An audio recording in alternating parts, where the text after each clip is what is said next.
Cheers, Eddie. The fight obviously with Dave Allen and Johnny Fisher. Who would have thought we're doing it again? But here we are.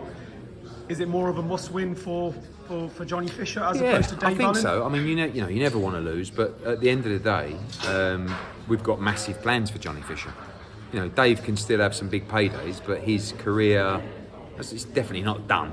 But I don't think he expected to be in these kind of fights for this kind of money at this stage. So for Johnny, you know, with the ticket sales he has behind him, he's got a great opportunity to carry on and sell out these arenas. So it's a very, very tough fight.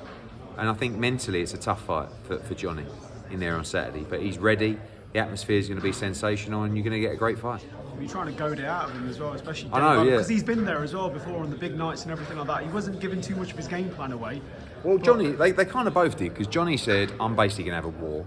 And Dave went, I don't do a lot for the first 4 rounds, and then I'm going to let him have it. I mean, they're both honest pros, you know, and they both will give it 110%. And it's going to be a tough fight, and, you know, someone's going to be broken-hearted. Moving on to June 7th as well with FABIO WARDLEY versus Justis, HUNI. My other colleague, my reporter mate, is down at the Churchill gym. I think Justis is there. Yeah. I know now he's going over to his hotel to get the interview. But how focused is Justis for this one? How ready is he for this? You know, it's a great opportunity. I want to thank Queensbury and those guys and FABIO, because the problem is I said it's very similar to the Ruiz fight for AJ. You fill an arena and you lose the fight, and funnily enough, that was Jarrell Miller as well. And you're really under pressure to make a great fight, and you can't really find a perfect opponent.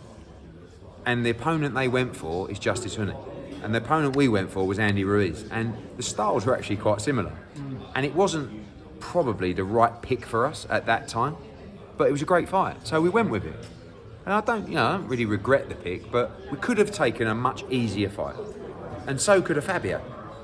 But it's actually a bad style for FABIO WARDLEY, but it's a great fight. It's number 1 with the WBO, number 1 with the WBA. So, you know, it's great for boxing. And just very finally as well, after the aftermath of Eubank Jr. versus Ben, Conor Ben has been catapulted into the IBF rankings at number 5, I believe, as well. At 154, yeah. Yeah, so he's a winner in life. Look, everyone wants to fight. I had Shakur on the phone tonight talking about a fight with Conor Ben. Rody Romero, Ryan Garcia, Devin, he can fight anybody. But we signed up for the 2 fights with Eubank, and that's what we expect to happen in September. Eddie, all the best. Catch up soon, mate.